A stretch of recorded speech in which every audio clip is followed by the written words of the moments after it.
Much appreciate Senator Portman's patience. He and I have talked often about tax reform and look forward to working closely with him on these issues, Senator Portman. Thank you, Mr. Chairman. And yeah, I have had some long conversations with you, and I appreciate your championing tax reform. And I liked your first response to the inversion proposals.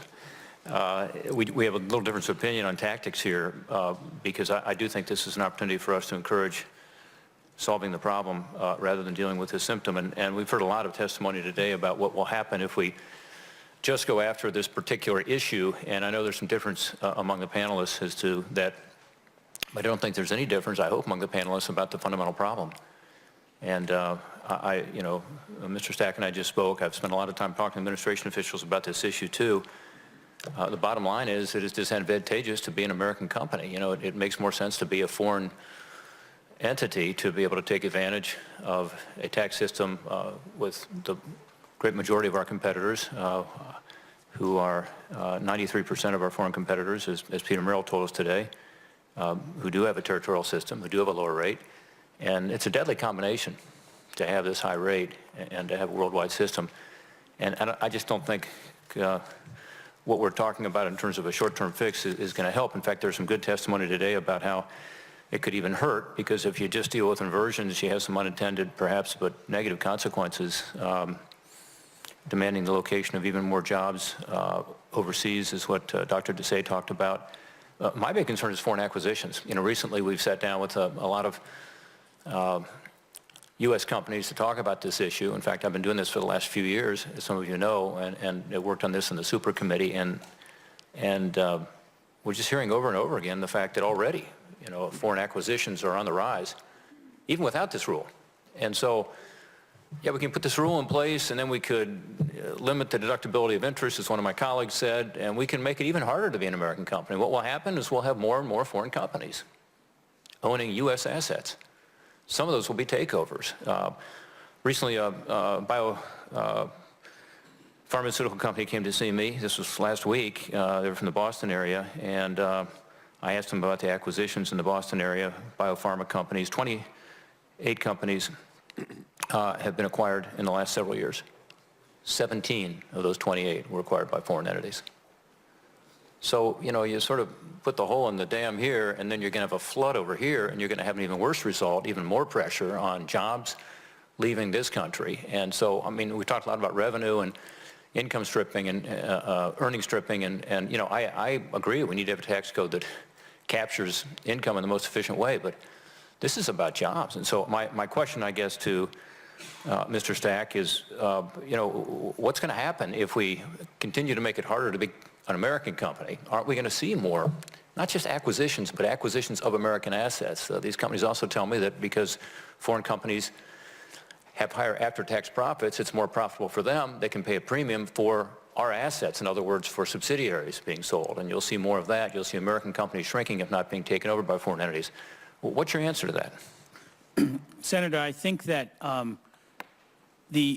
the tax code, as we look out in terms of leveling this playing field, I think it is important for us to take as an opening step that we will never be able to offer, let's say, rates as low as countries that are, you know, trying very hard through tax competition to lure companies, you know, overseas. And so there'll often be some kind of a tax differential between the United States and other countries that might, on the margins, you know, fuel some of that acquisition activity. We have a lot of great things in this country, though, that keep companies here and keep them competitive and keep them doing very well. So I do agree that, and all the plans on tax reform seek to lower the rate. And there is universal consensus that our rate is too high and we should be bringing it down. And when we bring it down, we will come closer to level of the playing field with those foreign acquirers. So, you know, I think this is not just an important problem. I think it's an urgent problem, and I think you all have all sounded the alarm here. And again, we have differences on the panel and on our panel as to how to address it. But it seems to me, when you look at the history of our country, the only time you've seen major tax reform is when the administration takes the lead. Treasury has to be engaged and involved. I'm a former OMB director. OMB has to be involved in the numbers. What's Treasury doing? I mean, tell me what concrete steps are being taken to address this, as is said today, emergency situation. Is it just to plug the hole in the dam here, or are you actually looking, as the President has talked about over the last couple of years, actually solving the underlying problem, Sure. making Senator, American companies more competitive? sorry to interrupt you. Senator, the President's framework in 2012 really was a kind of a far-reaching move forward to think differently about our international tax rules. And that is to say, it was going to be able to bring down the rates, broaden the base to deal with some of the differential effective rates I mentioned earlier, but also through the foreign minimum tax, try to cut out some of the game playing that goes by stripping into, very low tax jurisdictions. We think that that kind of set the tone for some of the work that was done both in Finance Committee and by Chairman Camp, and that there's a very robust set of proposals, on the table right now. In addition, for many of the things we're talking about today in terms of base stripping, we put several detailed proposals in our budget to get at this opportunity, once a company inverts, to strip out of the U.S. base, which, as everyone knows, provides a lot of juice for these transactions so that they can do better once they're offshore, reducing U.S. taxes than they could before. So we think we've shown leadership in our framework. We think we've shown leadership in putting concrete proposals in our budget, and I know the President and the Secretary stand ready to work with Congress on both sides of the aisle to push through international tax reform.